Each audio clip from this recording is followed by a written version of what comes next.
Hello everyone, welcome back to my YouTube channel DSSB PGT Political Science.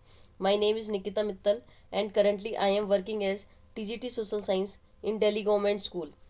So अभी हमारी जो series चल रही है एनसीईआरटी पॉलिटिकल साइंस की क्लास 12th की बुक कंटेम्प्ररी वर्ल्ड पॉलिटिक्स की चल रही है। कंटेम्प्ररी वर्ल्ड पॉलिटिक्स इसका चैप्टर 4 कर रहे हैं। चैप्टर 4 का पार्ट 1 ऑलरेडी अपलोड किया जा चुका है। इस वीडियो में हम बात करेंगे पार्ट 2 की, जिसमें इंटरनेशनल ऑर्गेनाइजेशन जो कि मेन ऑर्गेनाइजेशन यूएन की बात कर रहे हैं, हम द यूनाइटेड नेशंस की बात कर रहे हैं, जिसके बारे में हमने इंट्रोडक्शन तो पढ़ लिया था, बैकग्राउंड देख लिया था।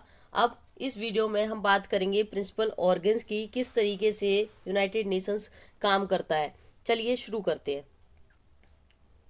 तो प्रिंसिपल ऑर्गन्स कौन कौन से हैं?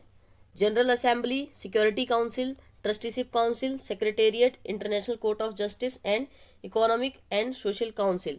ओके, सो इन सब के बारे में एक एक करके हम जानेंगे। प्रिंसिपल ऑर्गन्स मतलब कि मेन ऑर्गन कौन कौन से हैं जिनके थ्रू पूरा यूनाइटेड नेशंस काम करता है। तो सबसे पहला है the United nation general assembly. The United nation general assembly, इसको शॉर्ट में यूएनजीए भी कहा जाता है। UNGA, United Nations General assembly. Okay, अब ये जो यूनाइटेड नेशन जनरल असेंबली है ये क्या है और किस तरीके से काम करती है? जैसे हर स्टेट में, हर नेशन में क्या होता है, एक पार्लियामेंट होती है, एक एक एक डिसीजन मेकिंग बॉडी होती है। तो उसी तरीके से जैसे हर देश में एक पार्लियामेंट होती है जहाँ पर सभी स्टेट के रिप्रेजेंटेटिव्स आते हैं, उसी तरीके से वर्ल्ड लेवल पर इसको एक तरीके का पार्लियामेंट, वर्ल्ड लेवल पर एक तरीके की क्या है, ये पार्लियामेंट की तरह बॉडी है, जहाँ पर सभी जो नेशंस हैं वो सब, उन सब नेशंस से क्या आते हैं, रिप्रेजेंटेटिव आते हैं। एक एक रिप्रेजेंटेटिव हर नेशन का आता है। ओके, तो this is the main deliberative organ of UN. Equal representation of all states, यानी कि हर स्टेट का इक्वल रिप्रेजेंटेशन है। हर स्टेट का इस बॉडी में एक वोट होता है, एक ही रिप्रेजेंटेटिव जाता है। इसका काम क्या है? इसका काम है पॉलिसी मेकिंग करना। इसका काम है पॉलिसी मेकिंग करना and representative organ of UN, इसका मेन काम है पॉलिसी मेकिंग करना, और ये मेन ऑर्गन है, रिप्रेजेंटेटिव ऑर्गन है यूएन का। इसके ओरिजिनली मेंबर कितने थे? ओरिजिनली जब ये बना था 24 अक्टूबर 1945 को, तब इसके मेंबर थे 51, जो कि फाउंडिंग मेंबर्स थे। लेकिन धीरे धीरे आके आज के समय तक आप देखोगे तो इसमें टोटल मेंबर हैं 193। 193 मेंबर का मतलब है इसमें टोटल रिप्रेजेंटेटिव कितने होंगे? 193। इसका हेडक्वार्टर देखा जाए तो इसका हेडक्वार्टर है न्यूयॉर्क में। अब हम इसके काम देख लेते हैं, इसके फंक्शंस क्या हैं, इसके पावर क्या है यूएनजीए के, यानी यूनाइटेड नेशंस जनरल असेंबली के मेन फंक्शंस क्या हैं। तो इसका मेन फंक्शन है बजट को अप्रूव करना, बजट को डिस्कस करना।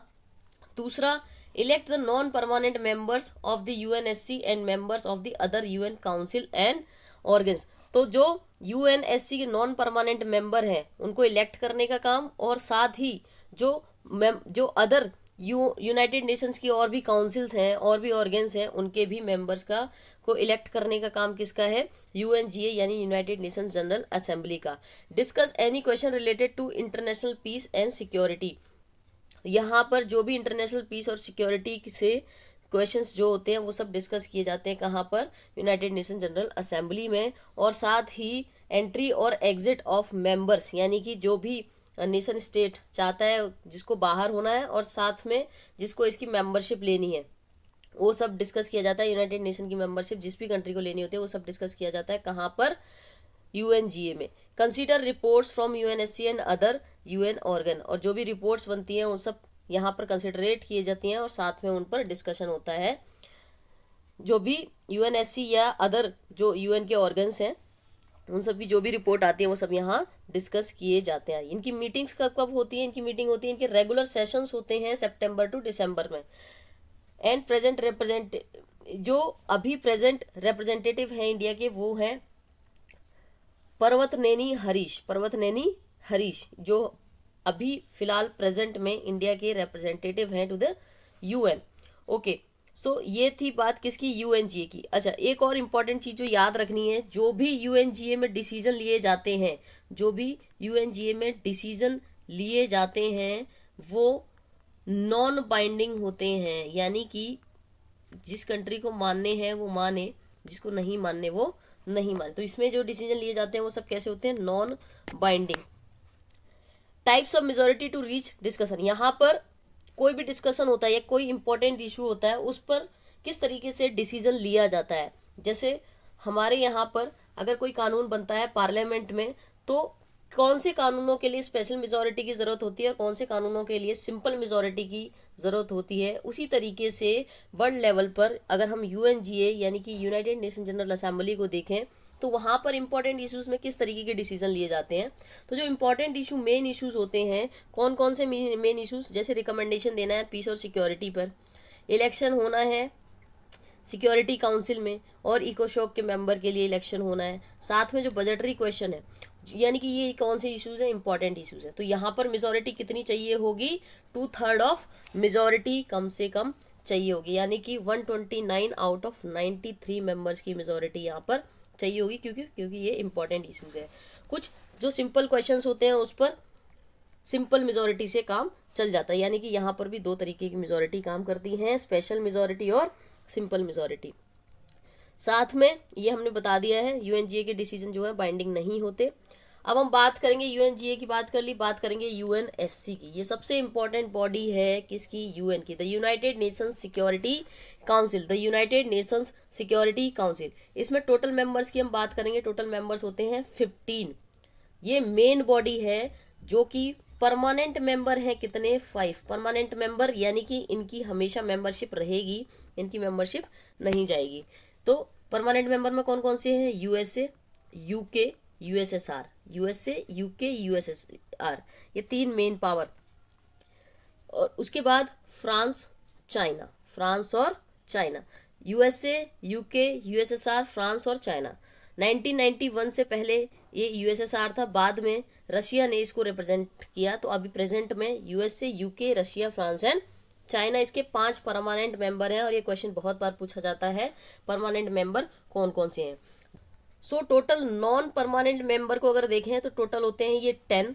और ये जो 10 मेंबर होते हैं वो इलेक्ट किए जाते हैं किसके द्वारा, यूनाइटेड नेशन जनरल असेंबली के द्वारा, बाय 2/3 ऑफ मेजॉरिटी। यानी कि किसी भी देश को अगर नॉन परमानेंट मेंबर बनना है यूएनएससी का, तो उसको स्पेशल मेजॉरिटी प्राप्त होनी चाहिए यूनाइटेड नेशन जनरल असेंबली में। हर देश की जो टर्म होती है वो होती है 2 साल, जो मेंबर होते हैं उनकी टर्म होती है 2 साल। जो इलेक्शन होते हैं वो हर साल होते हैं, कितने मेंबर्स के लिए, 5 मेंबर्स के लिए। साथ में इसका जो रिलेटेड ऑर्गेनाइजेशन है वो कौन सा है, इंटरनेशनल एटॉमिक एनर्जी एजेंसी, जो डायरेक्टली रिपोर्ट करती है किसको, यूएनजीए और यूएनएससी को। ये जो एजेंसी है वो डायरेक्टली रिपोर्ट करती है। अब हम देखेंगे कि नॉन परमानेंट मेंबर कौन कौन सी कंट्रीज से और कितने कितने आते हैं। ये ऑलरेडी प्री डिसाइडेड होता है। जैसे जो अफ्रीकन कंट्रीज है, अफ्रीकन कंट्रीज में टोटल कंट्रीज है 54, उसमें से 3 नॉन परमानेंट मेंबर हमेशा चुने जाते हैं। एशिया पैसिफिक रीजन को अगर हम देखेंगे तो टोटल 53 कंट्रीज आती हैं, लेकिन इसमें से 2 परमानेंट मेंबर जो है, 2 नॉन परमानेंट मेंबर जो है चुने जाते हैं। ईस्टर्न यूरोप की बात करेंगे, टोटल 23 कंट्री हैं, इसमें से 1 परमानेंट मेंबर। वेस्टर्न यूरोप की बात करेंगे 28 कंट्रीज हैं, लेकिन 2 परमानेंट मेंबर यहाँ से चुने जाते हैं।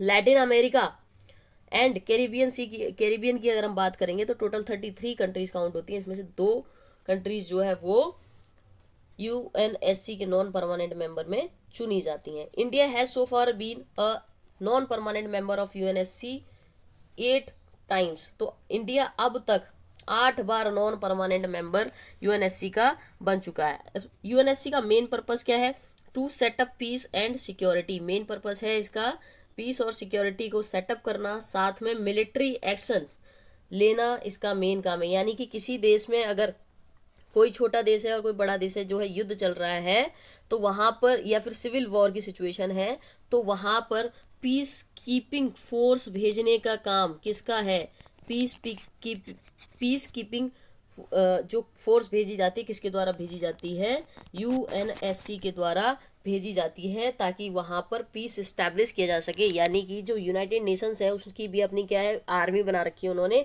ट्रूप्स जो है वो भेजे जाते हैं यूएनएससी के द्वारा ताकि उन जगहों पर पीस इस्टेब्लिश किया जा सके। अब इसके जो डिसीजंस हैं क्या वो बाइंडिंग होते हैं? हाँ जी बिल्कुल, ये एकदम बाइंडिंग इन नेचर है। अब बात करेंगे तो बहुत ही इंपॉर्टेंट बॉडी थी यूएनएससी। बात करेंगे ट्रस्टीशिप काउंसिल की। ट्रस्टीशिप काउंसिल हेडक्वार्टर कहाँ पे है? न्यूयॉर्क। तो हर एक का हेडक्वार्टर जो प्रिंसिपल ऑर्गन्स हैं उन सबका न्यूयॉर्क है, लेकिन आईसीजी की हम बात करेंगे, इंटरनेशनल कोर्ट ऑफ जस्टिस की, उसका है द हेग नीदरलैंड में, उसकी हम बाद में बात करेंगे। तो इसका हेडक्वार्टर कहाँ पे है? न्यूयॉर्क में। It was established to help trust territories of UN. तो यूएन क्या करता था स्टार्टिंग में 1945 के बाद जब ये स्टैब्लिश हुआ था तो बहुत सारी कंट्रीज थी, या तो वो पुअर थी या फिर वहां पर स्टेबल गवर्नमेंट नहीं थी, या वहाँ के लोग गवर्नमेंट को चलाने में सक्सेसफुल नहीं थे, और न्यू कंट्रीज थी जो उस टाइम पर इंडिपेंडेंस प्राप्त कर रही थी, जो इंडिपेंडेंट हो रही थी उस टाइम पर। अब क्या है, वहाँ पर स्टेबल गवर्नमेंट नहीं थी, सेल्फ गवर्नमेंट नहीं थी, लोग जो है शासन नहीं कर पा रहे थे, अपनी सरकार नहीं चला पा रहे थे। तो वहाँ पर क्या किया, छोटे छोटे देशों में यूएन ने उन सब को क्या बना लिया, अपनी ट्रस्ट टेरिटरीज बना लिया, और वहाँ पर जो डेवलपमेंट का काम है वो सब किसके द्वारा किया गया? यूएन के द्वारा। तो ये इंडिपेंडेंट टेरिटरीज थी where government was enable to rule और defeated countries of world war 2। तो जो भी कंट्री जो है, कई सारी कंट्री ऐसी थी जिनको वर्ल्ड वॉर 2 में डिफीट किया गया था, उनके पास अपने रिसोर्सेज नहीं थी ताकि वहाँ पर वो डेवलपमेंट कर पाए, इसलिए उनको एक तरीके से गोद लेना, तो ट्रस्ट टेरिटरीज बना लिया किसके द्वारा? यूएन के द्वारा, ताकि वहाँ पर डेवलपमेंट किया जा सके। तो लास्ट ट्रस्ट टेरिटरी कौन सी थी, ये क्वेश्चन आ जाता है। तो लास्ट ट्रस्ट टेरिटरी थी पलाऊ, जो कि 1992 में थी, और उसके बाद में ट्रस्ट टेरिटरीज का काम खत्म हो गया क्योंकि मोस्ट ऑफ द कंट्रीज जो है सब क्या हो गई, अपने आप पर सेल्फ डिपेंडेंट, और वहाँ की जो गवर्नमेंट थी अच्छे से स्टैब्लिश हो गई। तो इसलिए 1994 में देखा गया कि ट्रस्टीशिप काउंसिल का बहुत ज़्यादा काम नहीं रह गया है, इसलिए इसको क्या कर दिया गया? सस्पेंड कर दिया गया, पूरी तरीके से ख़त्म नहीं किया गया इसको। बाद में 2005 में रिफॉर्म्स जब आए, उसमें ये प्रस्ताव था कि इसको क्या किया जाए, ख़त्म कर दिया जाए। उसके बाद हम बात करेंगे सेक्रेटेरिएट। सेक्रेटेरिएट क्या होता है? सेक्रेटेरिएट होता है जहाँ से सारे काम चलते हैं, यानी एक तरीके से आप देखोगे एग्जीक्यूटिव। तो इसका जो हेडक्वार्टर है वो है न्यूयॉर्क में। सेक्रेटरी जनरल कौन होते हैं? यूएन के हेड होते हैं, यूनाइटेड नेशंस के हेड कह लो, चीफ कह लो, वो कौन होते हैं? Secretary general. सेक्रेटेरिएट में कौन बैठता है, कौन से लोग होते हैं? स्टाफ होता है यूएन का, पूरा स्टाफ होता है यूएन का, जहां per day to day work किया जाता है इस पूरे ऑर्गेनाइजेशन का। It administers the programmes and policies led by the other principal organs. तो जो भी प्रोग्राम और पॉलिसी बनाई जाती हैं किसके द्वारा? जो अदर प्रिंसिपल ऑर्गन्स हैं उनके द्वारा, वो सब यहाँ पर एडमिनिस्टर की जाती हैं या एग्जीक्यूट की जाती हैं इन लोगों के द्वारा।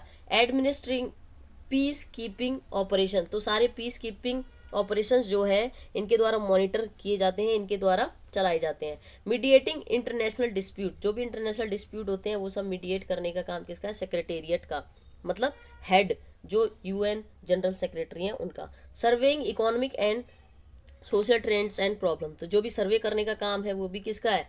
सेक्रेटेरिएट का। Preparing studies end of human rights and sustainable development, तो कोई भी स्टडीज़ हैं या कोई भी गोल्स वगैरह वो सब डिसाइड करने का काम, वो स्टडीज़ कराने का काम वो किसका है? सेक्रेटेरिएट का। तो मेन जो इम्प्लीमेंटेशन का अगर आप काम कह सकते हो वो सब किसका होता है? सेक्रेटेरिएट का। तो सेक्रेटेरिएट का हेड कौन? Secretary general. इसको अपॉइंट कैसे किया जाता है? इसको अपॉइंट किया जाता है यूनाइटेड नेशन जनरल असेंबली के द्वारा। किसके रिकमेंडेशन पे? जो सिक्योरिटी काउंसिल है वो रिकमेंड करती है किसी का नाम, तब अपॉइंट किया जाता है यूनाइटेड नेशन जनरल असेंबली के द्वारा। ये कौन होता है? ये डिफेक्टो स्पोक्स पर्सन होता है of UN. He is the de facto spokes person of UN. तो ये हमने बात कर ली सेक्रेटेरिएट की। अब हम बात करेंगे इंटरनेशनल कोर्ट ऑफ जस्टिस। जैसे हर देश में अपना एक सुप्रीम कोर्ट होता है, उसी तरीके से वर्ल्ड लेवल का जो सुप्रीम कोर्ट है वो है इंटरनेशनल कोर्ट ऑफ जस्टिस। इसको भी यूएन चार्टर के द्वारा एस्टैब्लिश किया गया है। ये ये यूएन का एक मेन प्रिंसिपल ऑर्गन है। इसका जो हेड क्वार्टर है वो सबसे अलग है, तो इसलिए इसको याद रखने की जरूरत है। इसका हेड क्वार्टर है the piece palace. Piece palace में इसका हेड क्वार्टर है। कहाँ पर?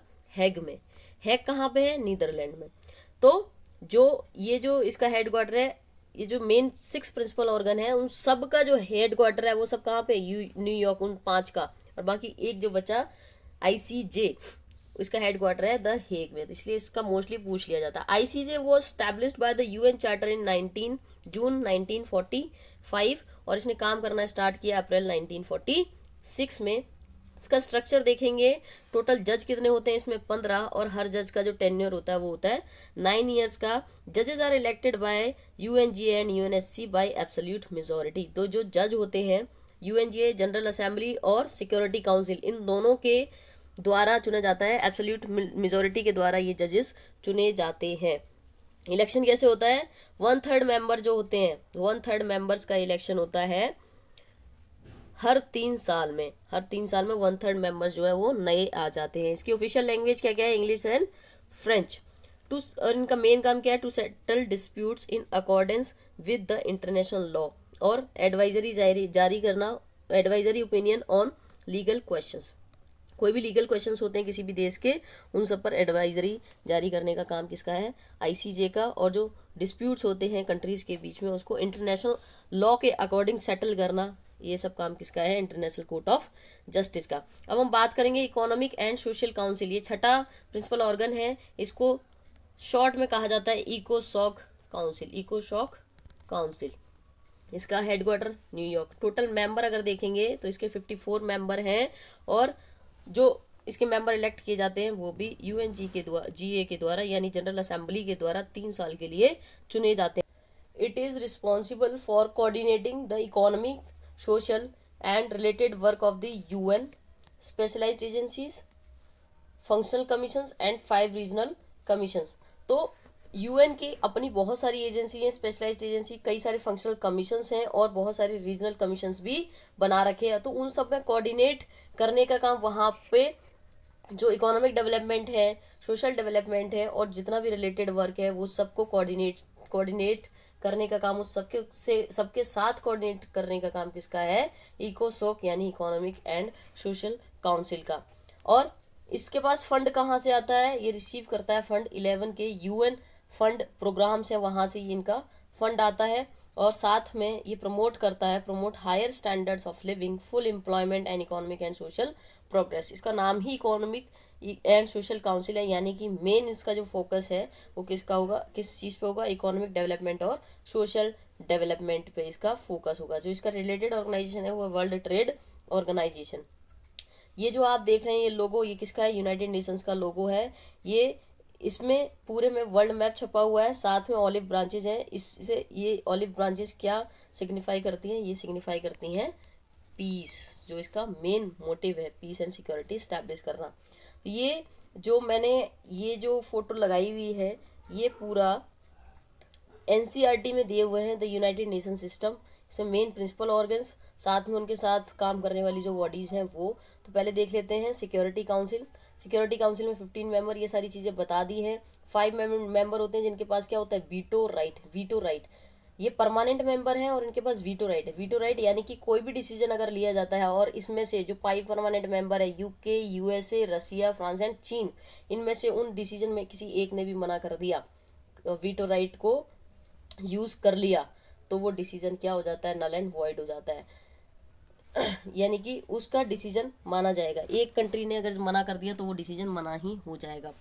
तो 5 permanent member, 10 non permanent member हैं जो 2 साल के लिए इलेक्ट किए जाते हैं। ठीक है, तो इनकी सब्सिडरी बॉडी देखेंगे, military staff committee, international criminal tribunals, peace keeping operation और मिशन चलाने का काम इनका है सिक्योरिटी काउंसिल का। रिलेटेड ऑर्गेनाइजेशन देखेंगे, हमने इसमें बात की थी IAEA की। ठीक है, ये जो IAEA है वो दोनों को रिपोर्ट करती है, सिक्योरिटी काउंसिल और जनरल असेंबली को। इनके जो फंड होते हैं वो कहाँ कहाँ से आते हैं? तो conference on trade and development programme and fund कौन कौन से हैं? UNEP, UNDP, UNICEF, UNFPA, UNSCR, WFP, ये सब इनके प्रोग्राम चला रखे हैं इन्होंने। साथ में इंटरनेशनल कोर्ट ऑफ जस्टिस, तो तो ये सारी बात हमने बात कर ली थी। International court of justice, secretariat और economic and social council, trusteeship council. तो इसमें रीजनल कमीशन से एक बार देखेंगे तो हर जो कॉन्टिनेंट है, जैसे अफ्रीका के लिए, यूरोप के लिए, लैटिन अमेरिका के लिए, एशिया पैसिफिक रीजन और साथ में वेस्टर्न एशिया, तो रीजनल कमीशन इन्होंने बना रखे हैं ताकि वहाँ पर इकोनॉमिक और सोशल डेवलपमेंट हो सके। इनका related organisation WTO। Functional commission हम देखेंगे ह्यूमन राइट्स के लिए बना रखा है, नारकोटिक ड्रग्स के लिए बना रखा है, सस्टेनेबल डेवलपमेंट के लिए, स्टेटस ऑफ वीमेन के लिए। तो यानी कि ये रिलेटेड किससे है? सोशल प्रोग्रेस से, सोशल डेवलपमेंट से रिलेटेड है। तो ये बॉडी किसको रिपोर्ट करेंगे? इकोनॉमिक एंड सोशल काउंसिल को। इसमें स्पेशलाइज्ड एजेंसी देखेंगे, ILO है, FAO, UNESCO, WHO, IMF, IMO, WMO, ये सब स्पेशलाइज्ड एजेंसी हैं। ओके, और अदर स्पेशलाइज्ड एजेंसी इसमें हम देखेंगे एक बार, जो एजेंसी हैं उनका शॉर्ट फॉर्म और उनका फुल फॉर्म, साथ में इनके हेडक्वार्टर कहाँ पे हैं, हेड कौन से हैं, एस्टैब्लिश कब किए गए, ये तो इनके क्वेश्चन कुछ आ जाते हैं। जैसे FAO, Food and Agricultural Organisation, इसका जो हेडक्वार्टर है वो है रोम, इटली में। हेड है क्यू दोंग्यू और इसको एस्टैब्लिश किया गया 1946 में। IAEA, इसके फुल फॉर्म है इंटरनेशनल एटॉमिक एनर्जी एजेंसी, इसका जो हेडक्वार्टर है वियना, ऑस्ट्रिया में है। राफेल मरियानो जो है इनके प्रेजेंट हेड है, 1957 में इसको इस्टेब्लिश किया गया। जो मेन इंपॉर्टेंट है वो एक बार मैं करा देती हूँ। FAO, IEAO, Civil Aviation Organisation, साथ में फंड फॉर एग्रीकल्चर डेवलपमेंट पूछा जाता है पर बहुत ज़्यादा नहीं पूछा जाता। ILO बहुत ज़्यादा इंपॉर्टेंट है, इंटरनेशनल लेबर ऑर्गेनाइजेशन, इसका हेडक्वार्टर है जेनेवा में। गाय राइडर इसके प्रेजेंट हेड है, 1999 में इसको 1919 में इसको इस्टेब्लिश किया गया, sorry. International Maritime Organisation, International Monetary Fund, बहुत इंपॉर्टेंट, बहुत बहुत बहुत इंपॉर्टेंट, इसके हेड क्रिस्टलिना जॉर्जीवा, इसको स्टैब्लिश किया गया 1945 में, वॉशिंगटन DC में इसका हेडक्वार्टर है। यूनेस्को पूछा जा सकता है, यूनेस्को का हेडक्वार्टर कहाँ पे है? पेरिस, फ्रांस में है। ऑड्रो अजूले इसके जो प्रेजेंट हेड है, 1945 में इसको स्टैब्लिश किया गया। वर्ल्ड बैंक ग्रुप का मोस्टली पूछा जाता है, हेड है डेविड मालपास, इसका जो हेडक्वार्टर है वो है वॉशिंगटन DC, 1945 में इसे भी स्टैब्लिश किया गया। वीपो भी इंपॉर्टेंट है, World Intellectual Property Organisation, Geneva, Switzerland. Francis Gurry जो है इनके प्रेजेंट हेड, 1974 में इसको स्टैब्लिश किया गया। अच्छा, प्रेजेंट हेड में एक बार कुछ एक दो है वो चेंज हो गए होंगे इसमें, क्योंकि ये थोड़ा सा पुराना डेटा है। Okay, UNWTO and world meteorological organisation, ये दोनों भी मोस्ट इंपॉर्टेंट हैं। उसके बाद आप देखोगे WHO वर्ल्ड हेल्थ ऑर्गेनाइजेशन, इसके जो प्रेजेंट हेड है टेड्रोस एडोनम, प्रेजेंट हेड है, इसको स्टैब्लिश किया गया 1948 में। वर्ल्ड फूड प्रोग्राम भी इंपॉर्टेंट है, वर्ल्ड फूड प्रोग्राम भी बहुत इंपॉर्टेंट है। तो ये जो इंपॉर्टेंट है उसको मैंने टिक कर दिया है। इनके हेडक्वार्टर साथ में इनके जो हेड वो सब याद रखने की ज़रूरत है। ओके, सो इस वीडियो में इतना ही। वीडियो पसंद आए तो लाइक करिए, शेयर करिए, ज़्यादा से ज़्यादा मेरे चैनल को सब्सक्राइब कीजिए। Thank you so much for watching.